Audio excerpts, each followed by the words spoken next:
present here. Today, me and my fellow panelists are going to present borderline personality disorder. So, personality. As you all are familiar with the word, so anyone can tell me what is personality?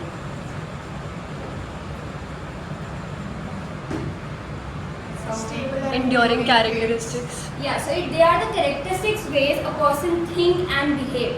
Like I am really shy, my friend is really dramatic. But when these personality characteristics, they interfere with the relationship with others, they cause us distress and they hamper our daily lives, that's when they are recognized as personality disorders. One of these disorders is borderline personality disorder, which is characterized in cluster B, and it is erratic, emotional and dramatic. So people with borderline personality disorder, they lead a very tumultuous life.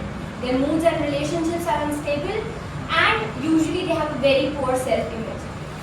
These people often feel empty and are at great risk of dying by suicide. DSM-5 defines borderline personality disorder as characterized by intense affective stability, impulsivity together with an unstable sense of self-identity. It is often manifested by impulsive self-aggression and suicide attempts, substance abuse, chronic feelings of emptiness, and persistent patterns of severely unstable interpersonal relationships. Big words, right? ICD has referred to this disorder as emotionally unstable disorder. So, now you know a bit about borderline personality disorder as mentioned by BPD, as mentioned by DSM. But now I want to go into a bit of a history and tell you about the past of the disorder. Anyone can tell me what the term borderline means, not what I just DSM thing I told you, but normally what the word means.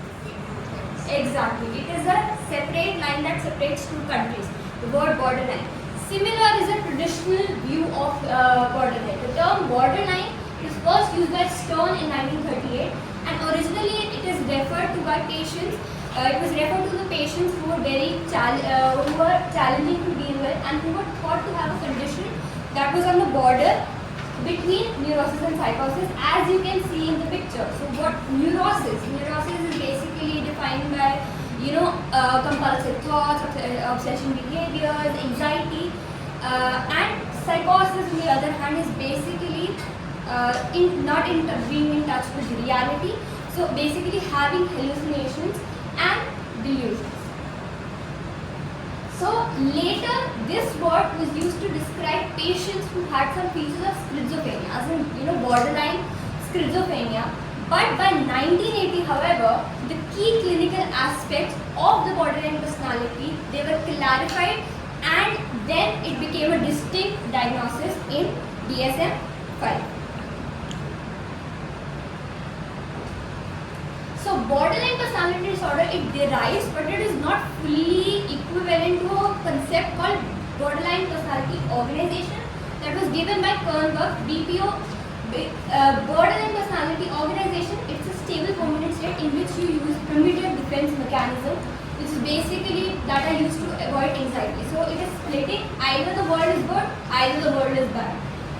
And next is projective identification, assigning your negative qualities onto someone else. Like if I'm angry, I will say that the other person is angry, not me. So next, child maltreatment and other extreme early life experiences and early traumatic experiences have long been linked to BPD. Similarly, family history can also be connected to borderline personality disorder as well, and any changes in brain can also be a very big risk factor for BPD. However, some authors, they have suggested borderline personality disorder, either it reflects a state of severely impaired personality function than a discrete diagnostic entity, or others have suggested BPD is an atypical variant of affective disorder. Affective means emotional. So it is on the spectrum of affective disorder and it does not need to have a distinct diagnostic criteria. So next I would like Disha to tell us more about DSM-5 criteria. I'm Disha and now I would like to discuss the case study and DSM-5 criteria for borderline personality disorder. Miss R is a 19 years old, although she has no formal history of psychiatric treatment. She reports a long history of mood instability, suicidal gestures, and skin cutting. She also has had many stormy relationships in the past, including a history of physical abuse as well as 3 abortions. She was admitted to the hospital for the first time after she threatened to kill herself following a physical fight with her boyfriend and crashing the family car. The patient says that she recently moved out of a family home and went to live with her boyfriend. After a fight with her boyfriend that left her with a bloody lip, she was feeling depressed. She returned home and began to fight with her mother. She then stole the family car and crashed into a pool. When a neighbor found out, she stated that she was going to kill herself. Her mother subsequently brought her to the hospital. On admission, Miss R said she was depressed and suicidal. She was described as angry, manipulative, entitled, and regressed. She was diagnosed with borderline personality disorder. The presence of narcissistic traits was also noted. Now, I would like to discuss the DSM-5 criteria for borderline personality disorder. As you can see in the picture, these are the main criteria for borderline personality disorder: fear of abandonment, unstable self-image, extreme mood swings, self-harm, unstable relationships, paranoia, dissociation, impulsive self-destructive tendencies, and chronic feeling of emptiness. A pervasive pattern of instability of interpersonal relationships, self-image, and affairs, and marked impulsivity beginning by early adulthood and present in a variety of contexts as indicated by 5 or more of the following. First, frantic effort to avoid real or imagined abandonment. The perception of impending separation or rejection or the loss of external structure can lead to profound feelings of changes in self-image, cognition, behaviors, and emotions. Individuals with BPD are very sensitive to environmental circumstances. They experience intense abandonment fears and inappropriate anger even when faced with a situation that is unavoidable. For example, these people experience intense fury or panic when people close to them changes are just for a few minutes late or changes the appointment or cancels the appointment at the last minute. Although we all feel angry when people close to them or our friends cancel the appointment at last minute, but these people feel these emotions at an intense level. They may believe that this abandonment implies that they are bad. Their frantic efforts to avoid abandonment may include impulsive actions such as self-mutilating or suicidal behavior.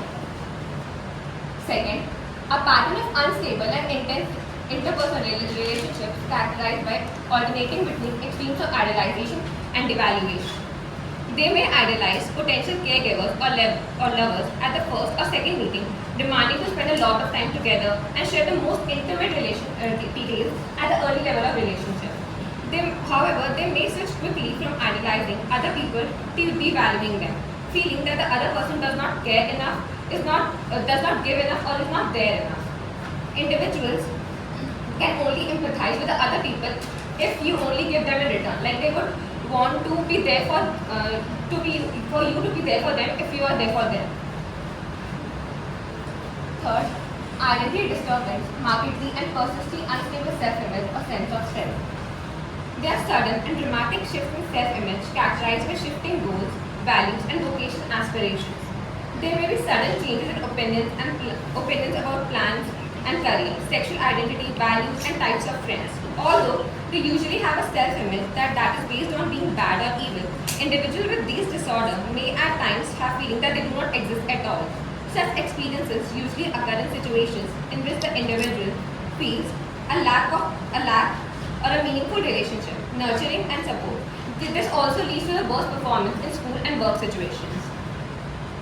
Fourth, impulsivity in at least 2 areas that are potentially self-damaging. They may gamble, spend money irresponsibly, binge eat, abuse substances, engage in unsafe sex, or drive recklessly. Fifth, recurrent suicidal behavior, gestures, or threats, or self-mutilating behavior. Complete suicide occurs in 8 to 10% of such individuals, and self-mutilative acts and suicide threats and attempts are very common. Self-destructive acts are usually precipitated by threats of separation or rejection or by expectation that the individual assumes increased responsibility. Self-mutilation may occur during dissociative experiences and often brings relief by reaffirming the ability to feel or by excreting the individual sense of being evil. 6. Affective instability due to a marked reactivity of mood. The basic dysphoric mood of those with BPD is often disrupted by periods of anger, panic, or despair, and is rarely relieved by feelings of well-being or satisfaction. These episodes may reflect the individual's extreme reactivity to interpersonal stresses. 7. Chronic feelings of emptiness. These people are easily bored and they always seek something to do. They need distraction so they do not feel empty.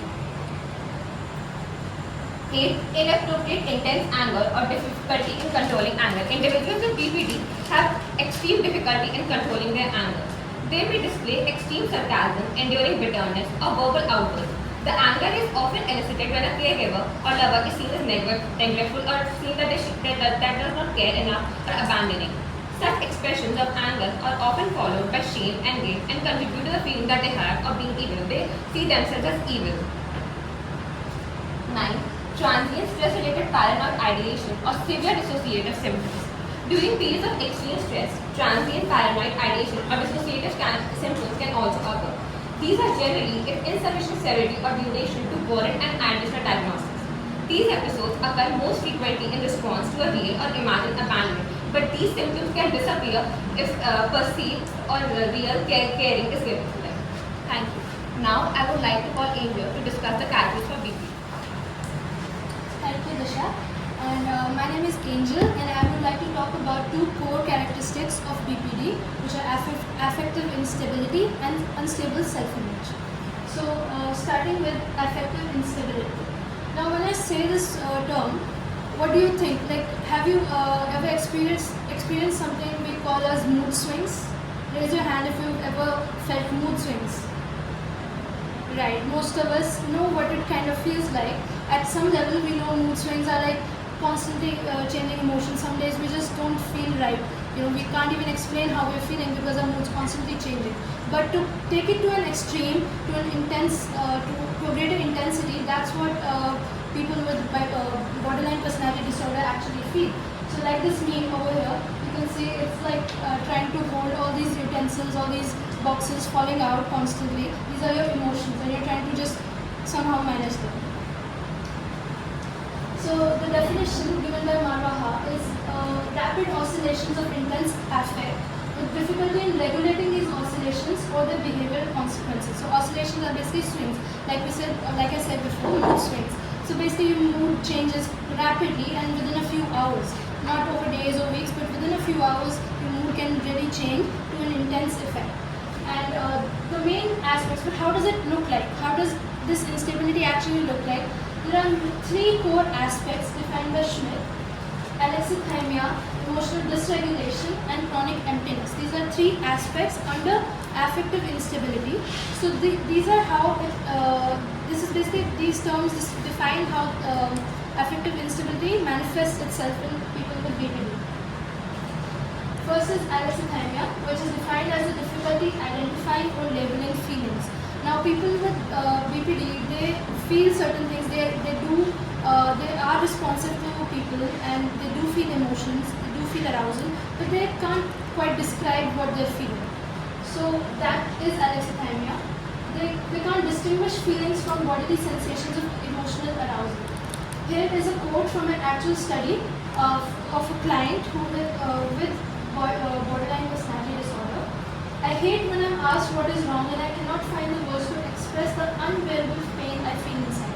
So they feel these intense emotions, but they can't even explain it. So how difficult it must be to be in that state. Emotional dysregulation. Now, when a person can't even identify what they're feeling, imagine how difficult it would be to regulate these emotions that they're feeling. So, mitigating and controlling emerging impulses and feelings. This is emotional dysregulation. It feels like this, from a quote again from a client: my emotions are escaping me. I don't have much control over anything anymore, as if my body is on autopilot, headed for a mountain. So this is how a person would feel when they cannot regulate their emotions. Chronic emptiness. Now, to define accurately what chronic emptiness is, because it's kind of a vague concept, so it's like when we say khali khali lag raha hai, khali khali sa lag raha hai, we don't even know what we feel inside. We don't feel anything. It's like a numbness, nothingness. So feeling disconnected from self and others, sense of numbness, and it's frequently experienced and reduces functional capacity. Now, its expression of affective instability differs in people with BPD and bipolar. These are this characteristic is quite common in both of these disorders. That's why I would like to explain the difference between the two. Existing studies suggest affective instability has different characteristics in these two disorders. First difference is that people with BPD tended to have more shifts involving anger, depression, and anxiety, while bipolar disorder involves euphoria. Euphoria, we all know already, is a high or intense pleasure, extreme pleasure. Sudden and short-lived mood shifts in BPD borderline versus sustained mood shifts lasting days or weeks in bipolar. So the duration is another important difference over here in differentiating between the two, even though they overlap quite often. So in BPD, it's very short-lived. Within a few hours, your mood will change intensely. But in bipolar, the episodes last for longer, for days and weeks. So that's the major difference. Here's a meme I found on Facebook. As you can see, what's the funniest way you can explain BPD? It's like bipolar but faster, bipolar express. Unstable self-image. Now coming to the second core characteristic, core feature of BPD.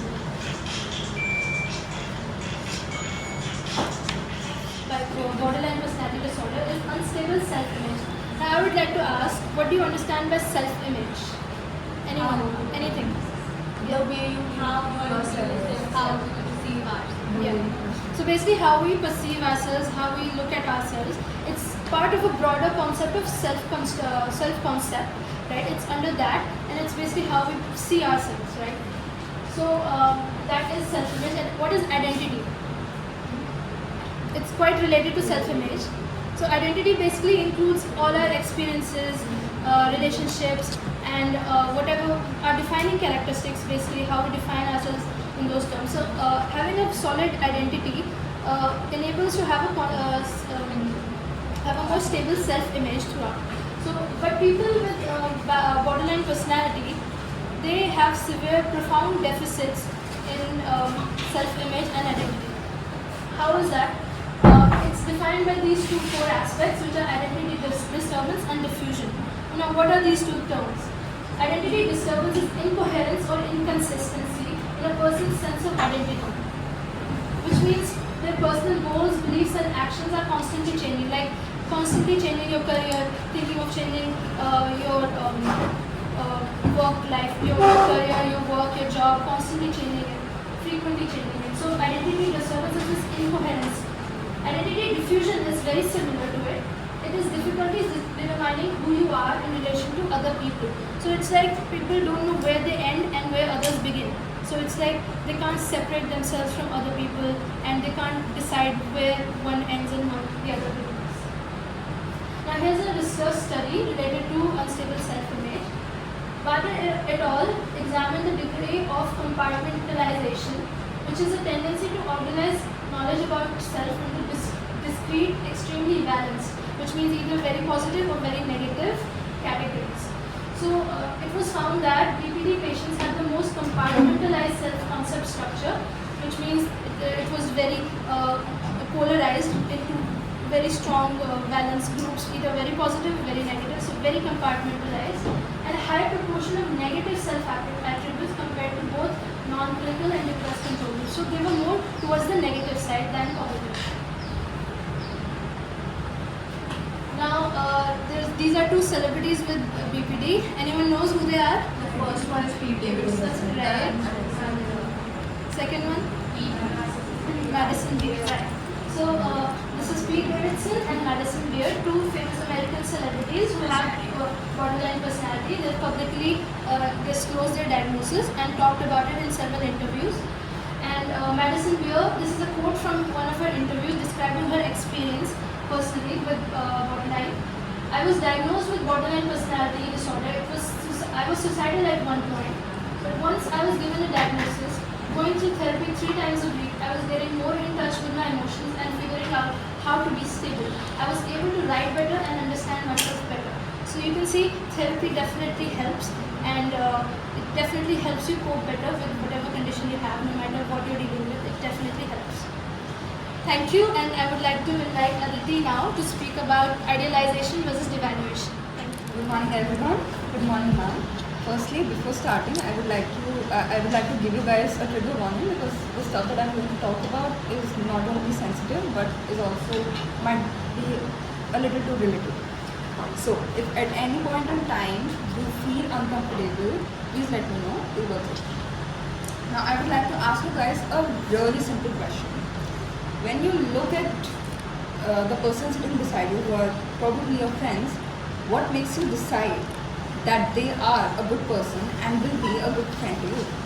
Anyone?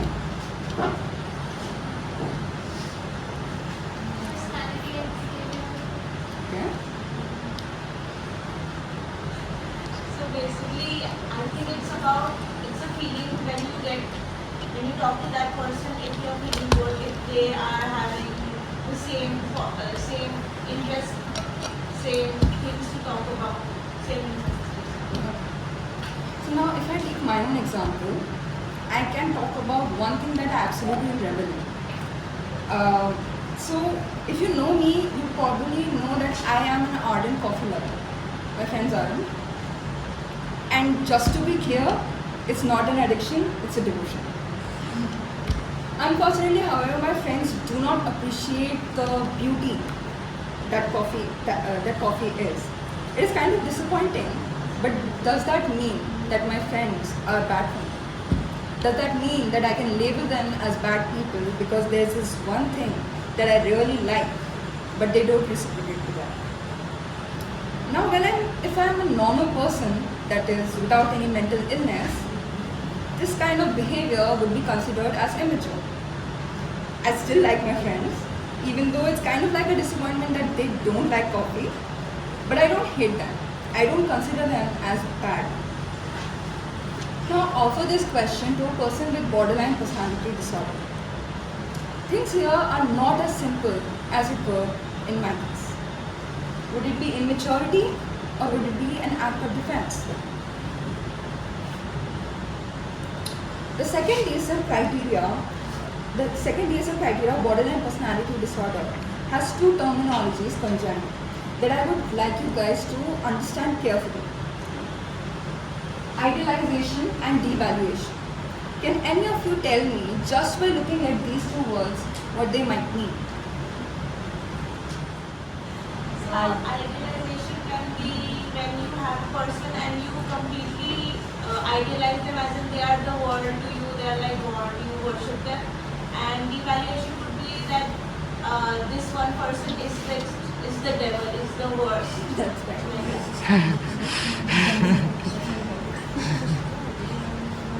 So, idealization in simple words is hyping someone up to the extent that the image that forms in the head is of perfection.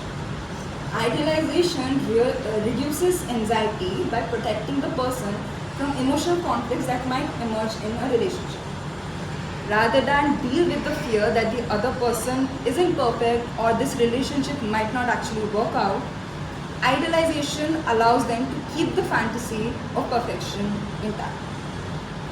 Devaluation, on the other hand, is basically the opposite of idealization. It is a defense mechanism which reduces the person in front of you to nothing but a flaw.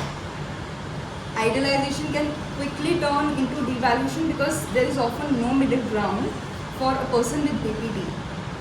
Feeling threatened, challenged, or disappointed can quickly cause them to devalue the people they formerly idolize.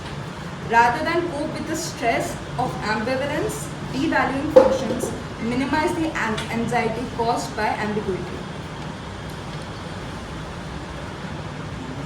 In BPD, both of these functions come together in the form of a defense mechanism called splitting. It is an important element in object relations theory as well that we have done in our previous semester. It is characterized by the tendency to view the world and other people in a polarized manner, either all good or all bad. And it is often like flipping back and forth with these two extremes on the moment-of-moment perception. This self-protective defense mechanism aims to help people with BPD to protect themselves from getting hurt in relationships. By labeling people as good, they are able to engage in relationships despite the emotional risks. If they feel threatened, they can quickly discard the individual of the relationship by labeling them as bad.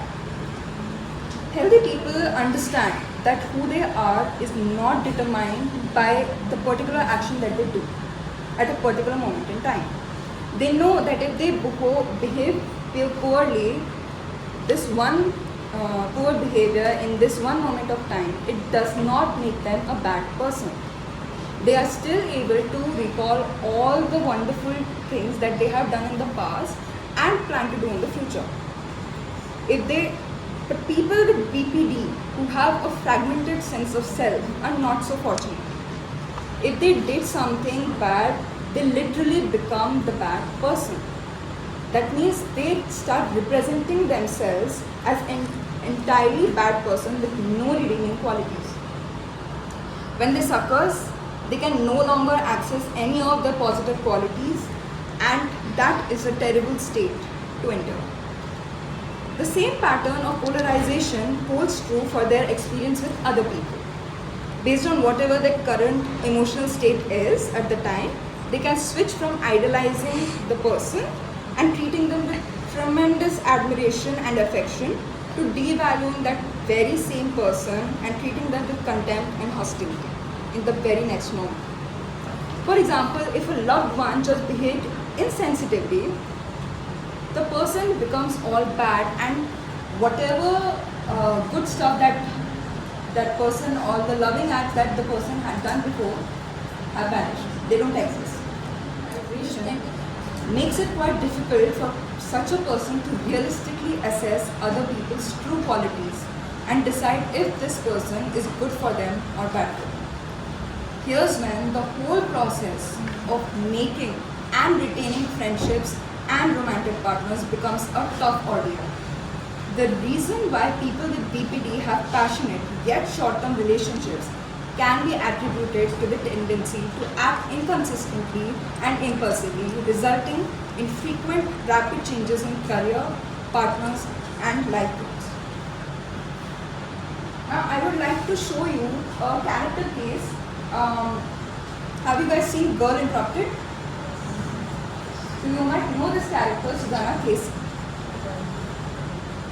The movie Girl Interrupted is about a teenage girl named Susanna Kaysen who has been diagnosed with borderline personality disorder. In Girl Interrupted, Susanna Kaysen is the main character who goes through many episodes that give a picture of the disorder she suffered from. So the first incident occurs when the psychiatrist talks to Susanna about her recent suicidal attempt. 4 days ago, we changed a bottle of aspirin with a bottle of vodka. She gives an excuse that she had a headache. And then the psychiatrist makes a comment that she is hurting everyone around her. The thing about personality disorders is that when you see an individual in a relatively normal context, you won't find anything problematic. Which is why it comes off as a surprise to many individuals who seemingly may look normal but do have certain maladaptive personality traits. Like in this scene, the driver who takes Susanna to Claymore, "What did you do?" "Well, we look normal." And she replies, "I'm sad and I see things." There seems to be always a sense of detachment for Susanna from her inner turmoil, which is why it is so hard for her to accept that she needs help. She is recommended to be an inpatient in a psychiatric hospital for 2 weeks. But one can see just how many times she keeps on reiterating the fact that she is just here for 2 weeks and it is all temporary. When she sees the varied number of people with mental illnesses in ward, it is extremely distressing for her as she believes that she does not belong in this ward and that this ward is for the crazies. And here in this scene, one classic characteristic of self-harm in BPD is defended. "I didn't try to kill myself, I was trying to make the shit stop."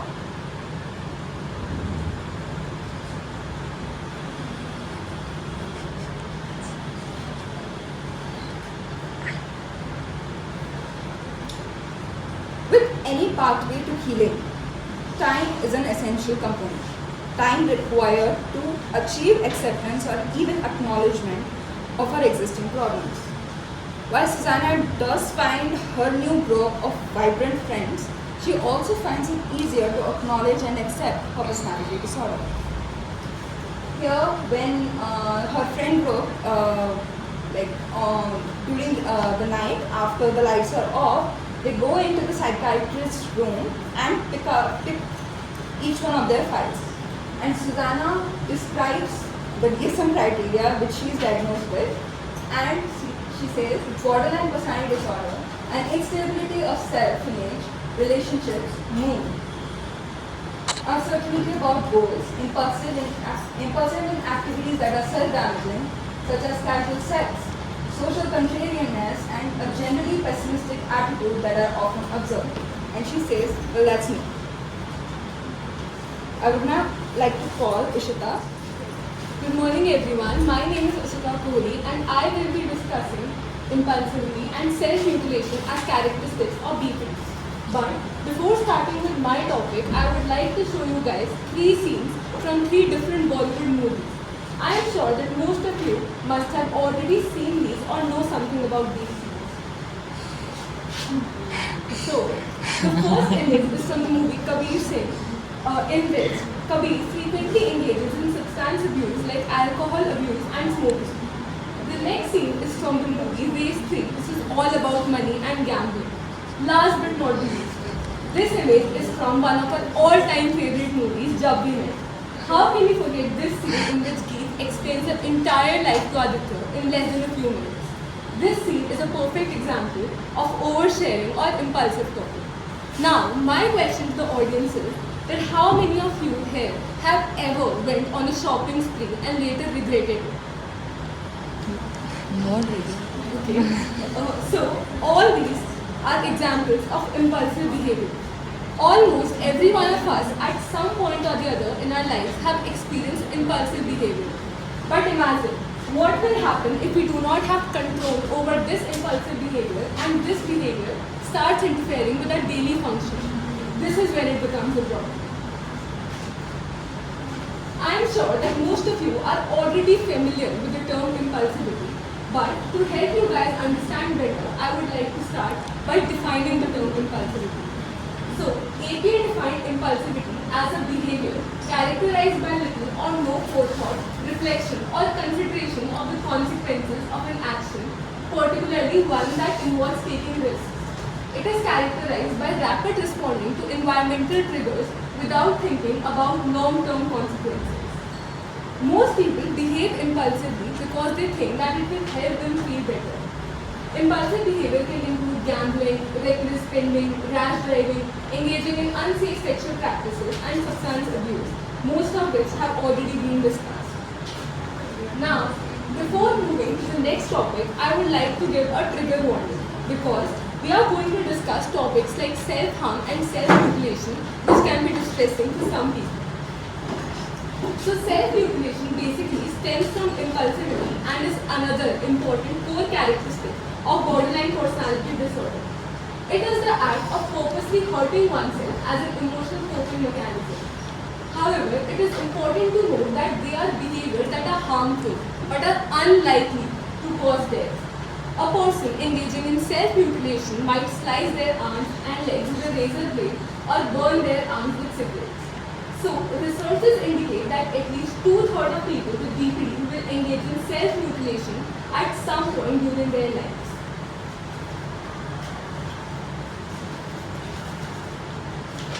Now, the question arises is that why do people engage in self-mutilation? So, self-mutilation is often reinforced as a coping mechanism because it helps in successfully influencing other people's behavior with threats of self-harm. Self-harming episodes can also result from negative feelings brought on by negative ideas. Many people with BPD experience numbness or disassociation right before or during self-harm. Self-harm may therefore provide them a means of escape from these unbearable emotions. And apart from that, people who feel confused and out of control may find any pain they experience a form of self-validation of their own status and identity.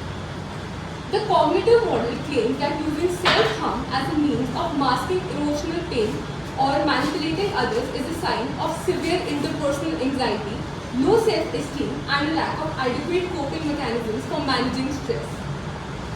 Now, since we are talking about self-harm, one more important thing that needs to be addressed is suicidal behavior, as suicidal behavior is a major concern in BPD. To understand this, we have two research studies designed to return to normal baseline. In the movie Tamasha 2, we see that Ved in this state when he comes to the apartment in a calm state, but a single word from Tara makes him lose his cool and he begins to shout. His emotions fluctuate, which eventually leads him to run away from the situation and be away from the triggers to return to the normal baseline level.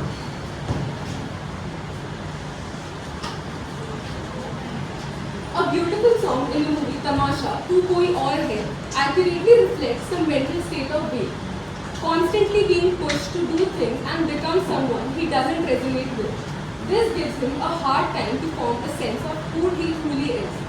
Just like in the scene, he asks others to tell him what to do, what will happen. This shows that he is not confident in himself, lacks self-knowledge, and has an unstable self-image. Another powerful scene which shows how Ved perceives the upcoming rejection from his family, and the first thing he does before trying to have a conversation or understand is to run away. The fear of abandonment here is so strong that before he is put in a situation where people would leave and end up being disappointed in him, he himself chooses to escape.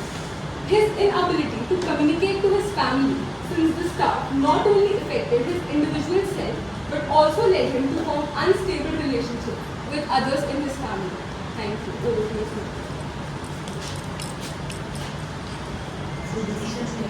More bit about the prevalence. Borderline personality disorder is one of the most common personality disorder observed in a clinical setting. It is observed in every culture and is seen about 1% to 2% of the general population. According to Cooley and Krull, borderline personality disorder is very common in clinical setting and is found to be 10% of the outpatients and 15 to 20% of the psychiatric inpatients. Borderline personality disorders in the clinical population has a prevalence of 28.5 and occurs approximately equally among men and women. The prevalence of BPD varied over time from 7.8 in between 1994 to 2006, 6.5 in between 2001 to 2007 and 11.6 in between 2008 to 2014. Although the clinical samples in the case of adolescent are heterogeneous, one observes an increase in the prevalence of BPD with the severity of clinical picture and the type of psychiatric care received. 11% in outpatient adolescent between 1950 in hospitalized adolescent and around 62 in hospitalized suicidal adolescent and 78% adolescent attending the emergency department for suicidal behavior. The Canadian studies, the prevalence rate increased the age for the most severe cases. The prevalence rate ranged from 1.3 in the youngest 12-year-old to 4.5 for the oldest 14-year-old. Taken together, adolescents as young as 11 and 12 years were able to describe behaviors pertaining to BPD with enough accuracy for the diagnosis of the BPD to be considered. The most recent performed in the UK found much same values as Bernstein in a cohort of 6,330 11-year-old, 2.8 in boys, 3.6 in girls, and 3.2 for the study sample as a whole. Another study in Hong Kong reported a prevalence of 2.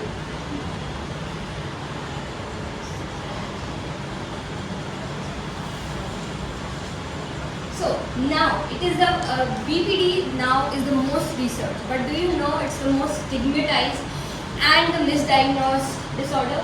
So I want to touch upon some misconception that borderline personality has because of which it is misdiagnosed. Usually people think it is a women's disorder because men have not been conditioned to express their emotion in front of others, but you can see in the prevalence that it is usually the same between the men and women. Second, it is attention seeking. It is not attention seeking. It is the discomfort around them that is making them perform those suicidal behaviors and be visibly upset. people with BPD are dangerous. They're not dangerous, yet they're dangerous to themselves because they tend to self-harm themselves because of the things that are happening around. People with BPD are incapable of love and unable to maintain a relationship. Which relationship doesn't have problems? It is for the two parties that are involved in a relationship that should have patience, and it should not characterize as people with BPD because they have certain characteristics that make them self-harm themselves or be visibly upset or have short-term relationships. BPD is similar to bipolar disorder. As mentioned by Angel, it is not the same. Usually, whenever we see someone with mood swings or emotional dysregulation, we see, oh, this is a person with bipolar disorder, or this is bipolar. It may not be, it may be BPD. So, as I end this presentation, I want to read a very colorful account by Jonathan Kellerman. He's a clinical psychologist and is a successful mystery writer, and he gives a very good sense of what people with BPD are like. They are chronically depressed, they're determinedly addictive, they're compulsively divorced, living from one emotional disaster to the next. Bed hoppers, stomach pumpers, free jumpers, and sad-eyed dancers with arms stitched up like footballs and psychic wounds that can never be sealed. Their egos are as fragile as spun sugar. The psyche is irretrievably fragmented, like jigsaw puzzle with crucial pieces missing. They play roles with alacrity, excel at being anyone but themselves, crave intimacy but repel it when they find it. Some of them gravitate towards stage or screen, others do their acting in more subtle ways. Borderlines go from therapist to therapist, hoping to find a magic bullet for the crushing feelings of emptiness. They turn to chemical bullet, goblet tranquilizers, and antidepressants. Alcohol and cocaine embrace gurus and heaven hucksters, any charismatic creep, promising a quick fix of the pain, and they end up taking the most temporary education in psychiatric wards and prison cells. Emerging looking good, raising everyone's hope until the next letdown, real or imagined, the next excursion into self-doubt. As I end, we never know what a person with BPD or for any mental health disorder is going through.